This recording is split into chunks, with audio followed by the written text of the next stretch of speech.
छोटे जीएसटी व्यापारी के लिए एक बड़ी समस्या है। बड़ी समस्या क्या है कि वो इनकम टैक्स की रिटर्न तो भरना चाहता है 7 लाख वाली, और जीएसटी भरना नहीं चाहता। वो इस चक्कर में एक समस्या में और फंस जाता है। वो क्या है कि लेट सपोज एक छोटा व्यापारी है, उसने पूरे साल में 50 लाख रुपए का माल खरीदा जीएसटी भर के, और 60 लाख रुपए का माल बेच दिया, कस्टमर से जीएसटी ले लिया। अब हुआ क्या है कि जो उसका 10 लाख का प्रॉफिट हुआ, उसका कहना है कि 10 लाख का मेरा प्रॉफिट है जी, इसमें से 2-3 लाख रुपए आप अपने खर्चे दिखा दो, जो खर्चे दुकान के अपने होते हैं वो एक्सपेंस दिखा दो, और 7 लाख की आईटीआर भर दो। अब अकाउंटेंट कहता है कि सर आपने 60 लाख रुपए का माल बेचा है, 50 लाख का खरीदा था, तो जो 10 लाख का जो प्रॉफिट है उसके ऊपर आपको जीएसटी तो देना पड़ेगा 10%, 1 लाख रुपए।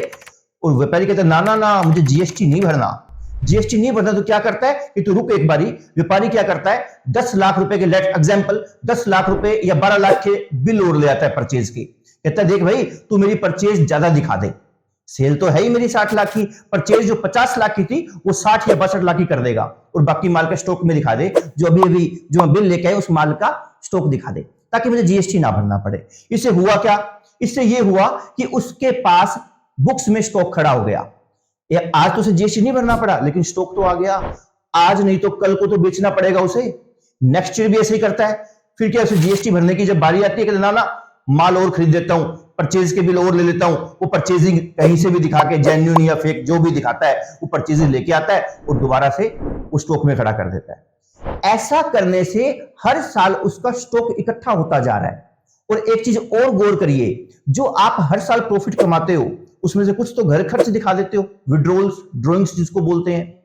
तो कमा तो थोड़ा सा रहे हो और उधार माल इकट्ठा किए जा रहे हो, आपकी बैलेंस शीट में वो क्रेडिटर्स में भी अमाउंट खड़ी होती जा रही है। तो एक टाइम ऐसा आएगा 2 साल 4 साल 5 साल 6 साल जब वो स्टॉक बहुत ज्यादा हो जाएगा और आपको अल्टीमेटली एक साथ बहुत बड़ी अमाउंट जीएसटी के रूप में भरनी पड़ेगी। इसीलिए मेरी सभी जीएसटी व्यापारियों से, स्पेशली जो छोटे हैं एमएसएमईज हैं, उनसे रिक्वेस्ट है कि हर साल जो आपका ग्रोस प्रॉफिट है उस पर टैक्स भरने की आदत डालो।